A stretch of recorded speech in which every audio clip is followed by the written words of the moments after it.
a su riesgo. Transforma el riesgo en valor.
Bueno, muchas gracias, muy complacido de estar con ustedes, agradecido por su presencia, por haber confiado en nosotros durante tantos años.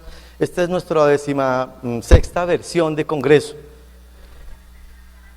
En días pasados, y retomando las palabras de Wilson, de nuestro excelente conferencista, que el COVID no estábamos preparados, nadie lo tenía al radar. Y a muchos nos encontró desubicados. Como decimos coloquialmente, no la vi llegar. Pero llegó. Curiosamente, cuando hemos tenido pandemias anteriores, y esta no será la última tampoco, ¿qué nos pasó?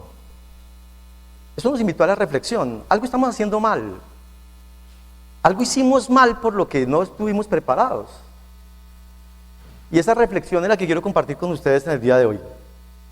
Algunos pueden pensar que es muy prematuro pensar en lecciones del COVID para el gestor de riesgos de la alta dirección, porque el tema de la pandemia no ha pasado.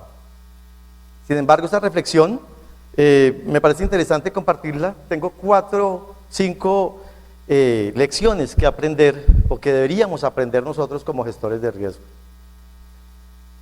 ¿Por qué no identificamos el riesgo del COVID? Esa es la primera pregunta que me hice hace un par de meses, cuando me preguntaban por qué unas entidades estaban bien, otras mal, otras no tan bien, que no estábamos preparados. Es el discurso que realmente uno escucha. Y entonces me preguntaba yo lo mismo. La respuesta es muy simple, porque el COVID no es ningún riesgo. El COVID es una amenaza. ¿Qué hago yo frente a esa amenaza? Ese es el riesgo. Lo que intento decirles es que la primera lección que debemos aprender es que no es suficiente con identificar el riesgo. Hay otras cosas que nos hacen daño, que nos generan pérdidas, que generan colapsos de las economías, y que si no aprendemos, estamos condenados a repetirlas. Si no aprendemos de esta pandemia, en la próxima nos va a pasar algo peor o similar. Tenemos entonces que empezar a aprender de esto. Y el elemento número 1 es el que acabo de mencionar, ¿no? Lo único que causa daño no es el riesgo. La materialización del riesgo no es lo único que produce daño. Hay otros elementos que producen daño. Como por ejemplo, ¿cuáles? Estos: el peligro, la amenaza. Los elementos también producen daño. El peligro no es riesgo, la amenaza tampoco. Hace unos minutos escuchaba yo de la amenaza del desempleo. Esa es una amenaza. Eso no es riesgo. Y entonces, claro, los gestores de riesgo estamos acostumbrados a estar detectando riesgos, identificando riesgos, midiendo riesgos. Las tendencias, las macrotendencias del mundo son esas justamente: a identificar el riesgo, a medir el riesgo, a gestionar el riesgo. Pero no creo que haya una empresa aquí del sector solidario que tenga identificadas amenazas, una política de amenazas, mediciones de la amenaza. No creo que haya una que pueda determinar si la amenaza se materializa, cuánto podría ser el impacto en sus estados financieros. Porque no tenemos en el radar la amenaza como un elemento que nos cause daño. La amenaza es algo que viene de afuera, igual que el peligro. Ayer le decía a mi amigo Wilson que un perro rabioso es un peligro. Si se me acerca, ya se vuelve una amenaza. Y si yo lo confronto, se vuelve un riesgo. El riesgo depende de vos, depende de tus decisiones, de qué haces con él. La amenaza no, la amenaza está afuera. El coronavirus es una amenaza. Si yo salgo sin las medidas de precaución, sin el autocuidado, si no me lavo las manos, si salgo sin tapabocas, pues ahí está el riesgo. Y si estoy en un auditorio cerrado con una proximidad de 50 centímetros, ahí están los riesgos. Es lo que yo haga, lo que define el riesgo. Por eso, una de las grandes lecciones que tenemos que aprender es que debemos empezar a identificar las diferentes amenazas, los diferentes peligros. Nuestro discurso en riesgo está cambiando. Y hoy le estamos diciendo a las entidades del sector solidario, a muchas otras entidades del sector real y sector financiero, que tenemos que empezar a identificar también amenazas. Tenemos que empezar a identificar peligros y a medirlos y a valorarlos, porque no basta con identificarlos. Necesitamos también medirlos. Un delincuente con un arma es un peligro. Si me intimida, ese delincuente se vuelve una amenaza. Y si yo lo confronto, repito, es un riesgo. Un puente en mal estado es una amenaza. Si yo paso por él, se vuelve un riesgo. Los riesgos tienen que ver con la toma de decisiones del hombre de empresa. Las amenazas no, las amenazas llegan. Un ex empleado resentido puede ser una amenaza. Lo que haga con él se vuelve riesgo. Por eso el riesgo es relativo. Para mí, salir a las 11 de la noche es riesgoso. Para mi hijo de 16 años no, es lo más natural del mundo. Él percibe el riesgo de manera diferente a la que lo percibo yo. Cada uno tenemos una percepción de riesgo porque está asociado al individuo, a la persona, a la toma de decisiones. La amenaza no. La amenaza y el peligro vienen de afuera, son diferentes. Pero hay que también identificarlas porque causan daño. Y en eso hemos fallado. En eso han fallado los gobiernos, las empresas, y casi todo el mundo ha fallado en eso. Porque las normas son identifique riesgo. Los estándares internacionales hablan de identificar riesgo. Basilea habla de identificar riesgo. Y las amenazas y los peligros, esos también me causan daño. ¿Y qué hago con ellos? ¿Cómo los identifico? ¿Cómo los mido? ¿Cómo los estimo? ¿Cómo los cuantifico? No hay unas directrices en torno a eso. Ustedes pueden ver la definición de peligro. Es una situación potencial que me puede causar daño. La amenaza es el anuncio del daño. Y el riesgo, pues el riesgo es lo que yo hago con esas dos cosas, ¿no? Con esas dos cosas. Y hay un concepto que tampoco se mide y es la vulnerabilidad. Esta pandemia nos ha enseñado que hay unas empresas que son menos vulnerables que otras. Algunas son mucho más sólidas, mucho más fuertes. No les ha pegado tan duro como a otras que sí han desaparecido inclusive, porque fueron muy frágiles. ¿Qué tan frágil eres? Eso es también algo que vamos a medir y ese es uno de los segundos errores de las segundas lecciones que voy a comentar a continuación. Tenemos que medir nuestra vulnerabilidad, tenemos que medir nuestra fragilidad, saber qué tan sólidos somos, qué tan capaces somos. Esas mediciones hoy por hoy casi no se hacen, porque nos limitamos a una tarea de identificar el riesgo, medir el riesgo, tener políticas de riesgo, tener mediciones de riesgo, indicadores de riesgo, pero hay una cantidad de elementos que se están materializando y se van a seguir materializando sobre el cual no hay políticas, no hay metodologías y no hay nada. Tenemos que aprender entonces de eso. Pero para poder identificar la amenaza del peligro tengo que saber qué es, de qué estoy hablando. Y eso es justamente lo que pretendo con esta primera lección aprender. Otro concepto que se maneja mucho es la seguridad. Pero la seguridad no es la ausencia de la amenaza, no es la ausencia del riesgo, no es la ausencia del peligro. Un proceso seguro no es un proceso sin riesgos, sin amenazas y sin peligros. Un proceso seguro es un proceso en el cual todas esas cosas están controladas. Y no solamente el riesgo, sino la amenaza y el peligro está controlado. Ese es un proceso seguro. Un edificio seguro es un edificio que tiene la amenaza, el peligro y el riesgo controlado, bajo niveles y estándares controlados. Entonces tenemos que empezar a diferenciar estos temas. Y tenemos que adicionalmente saber de ellos. Saber que, por ejemplo, si yo tengo una amenaza y soy muy vulnerable, eso me puede generar un riesgo enorme. El producto y la combinación entre la amenaza, un río, como por ejemplo este a punto de salir de su cauce, pues es una amenaza, ese no es un riesgo. El coronavirus en el laboratorio, ese era un peligro, salió del laboratorio sobre una amenaza. Pero eso me va a hacer más o menos daño en tanto sea más o menos frágil. los fintech, o la tecnología, o los medios digitales para prestar. Hoy por hoy uno entra a internet y encuentra avisos como estos. 10, 15 empresas encontré el sábado pasado, que ofrecen créditos en 15 minutos para desembolsar el mismo día. Esa es una amenaza. Porque te roba tus asociados, se los lleva.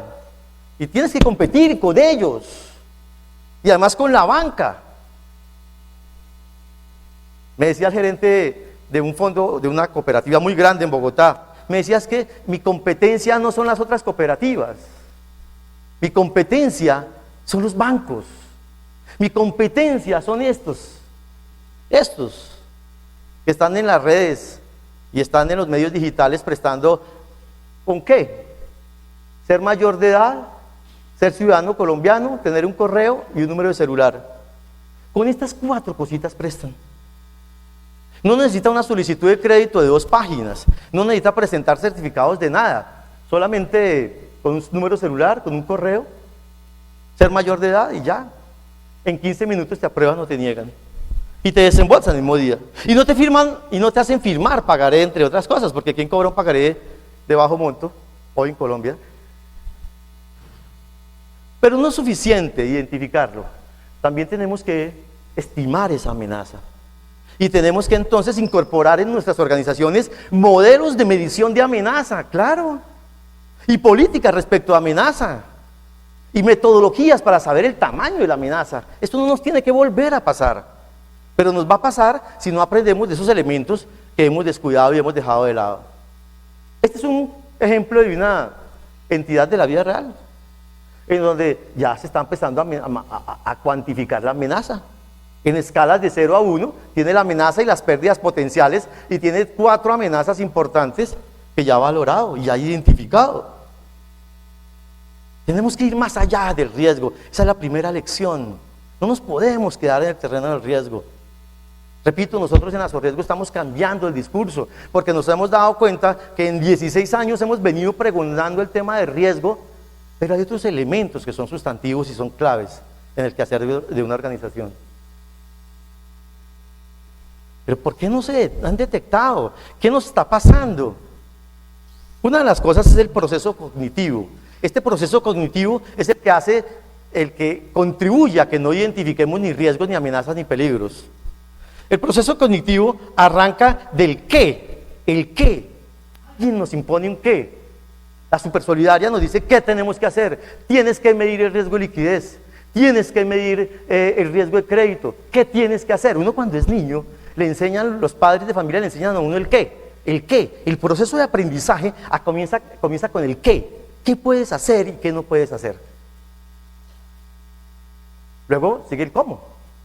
El cómo. ¿Cómo lo haces? Tú tienes que estudiar. ¿Cómo lo haces? En una escuela, en una universidad. Y finalmente llega el por qué y el para qué.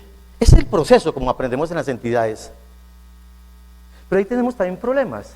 ¿Y por qué? Porque es que a la superintendencia le hace falta todavía muchos qués. ¿Qué? Hoy la superintendencia, cada vez que saca una norma, es una lucha. No tenemos qué podemos hacer en torno al riesgo operativo, por ejemplo.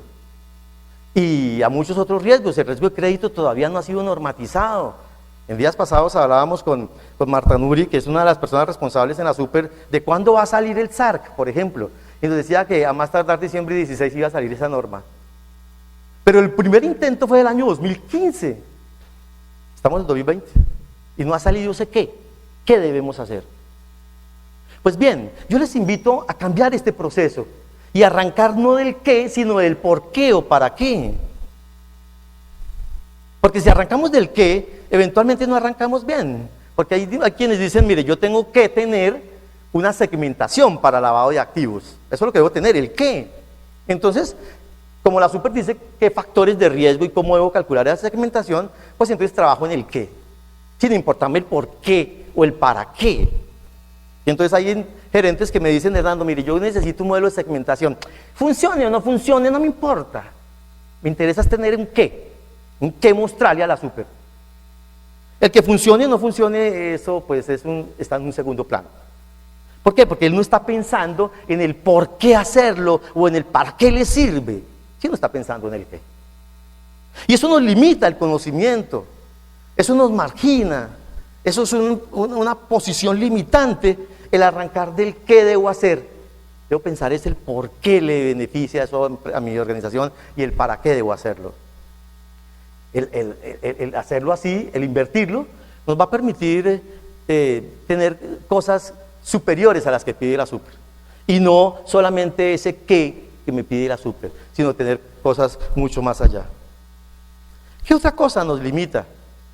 El suponernos que eres diferente. Tú eres diferente.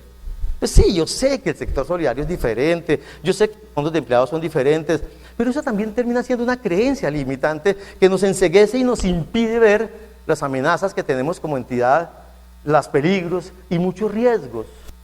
Eso como que nos pone un manto de humo, un telón de fondo que nos impide ver con claridad muchos otros elementos, muchas otras cosas.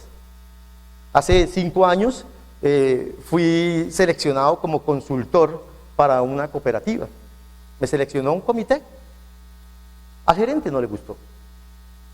El primer comité fue un desastre, porque me pidieron una opinión respecto de cuál debería ser el rumbo que debería tener la cooperativa en materia de tasas de interés. Y entonces yo, mirando las tasas, me puse a hacer un estudio y dije, no, mire, ¿sabe qué? Ustedes tienen una tasa excesivamente alta. Usted tiene que bajar la tasa de interés de su cartera.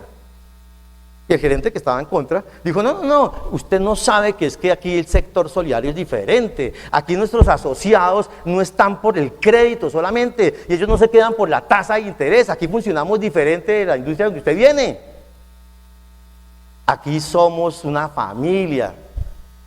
Aquí nuestros créditos se los damos a los asociados. Entonces yo le replicaba, le decía, no, pero es que cuando al asociado usted le cobra una tasa de interés alta, pues le toca el bolsillo y a él no le va a gustar. No, eso pasa en el sector privado, allá en la banca, aquí es diferente. Es que nosotros somos diferentes. Cuando yo llegué a mi casa, llegué supremamente aburrido. Y dije, no, hasta ahí llegó mi asesoría. Porque es que el enfrentamiento fue así, una confrontación muy fuerte ese día. Curiosamente, soy consultor, no a riesgo, sino yo en lo personal, y llevo casi 5 años con esta entidad.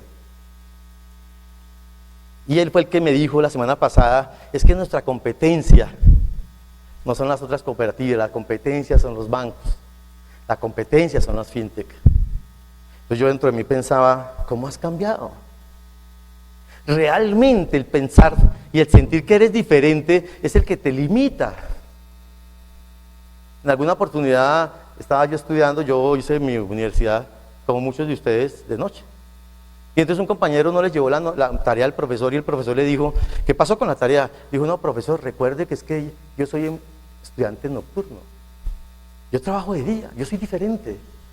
Usted no me puede pedir la tarea porque soy diferente. Entonces el profesor le replicó, ¿y qué? ¿Y qué con que seas estudiante de noche? Dijo, pues que de día trabajo. ¿Y qué? Cuando llegues a una empresa, la empresa no te va a preguntar, ¿usted eres economista diurno o nocturno? Nunca te va a preguntar eso. Y si eres nocturno tienes que esforzarte más. Esa no es una diferencia para pregonar y hacer incumplir la tarea. Nosotros, un poco alimentados por los gremios, hemos vuelto recalcitrante esta diferencia. Lo raro, piensas que lo raro no ocurre. Es algo que también pensamos, no, eso no va a ocurrir. Claro, la pandemia, ¿cada cuánto ocurre una pandemia en el mundo? ¿Todos los meses? ¿Todos los días? ¿Todas las semanas? No. ¿Cada cuánto hay una recesión en el mundo? ¿O en Colombia? Entonces estamos acostumbrados a monitorear lo frecuente, lo usual. Pero lo usual no es suficiente. Si tú eres una cooperativa que presta recursos a los asociados, ¿qué es lo usual? Que haya cartera vencida, que alguien no pague, eso es lo usual. Lo raro es donde está el valor agregado, en lo raro, en lo extraño, en lo inusual, en la pandemia que se presenta cada 20 años, en la recesión de cada 40 o cada 10 años. Eso tenemos que también examinarlo. Y es algo en lo cual a veces no lo hacemos como quisiéramos. Esto hemos hablado mucho. Síndrome de Superman. Es que yo tengo 70 años y esto no me pasa a mí. Es que soy el sector solidario, esto no es conmigo. Vuelve y juega.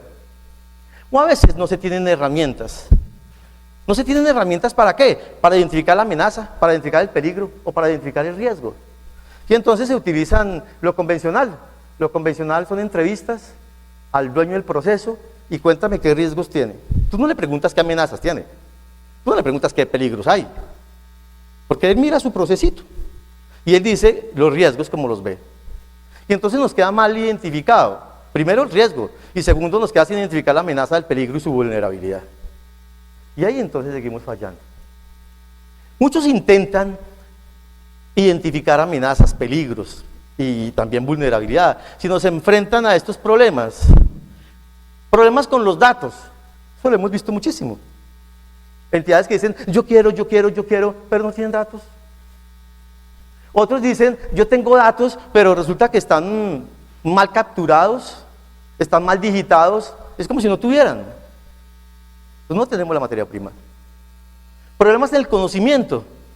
A mí me alegra que estén ustedes aquí, porque esto es una forma de ampliar el conocimiento. A su riesgo, transforma el riesgo en valor.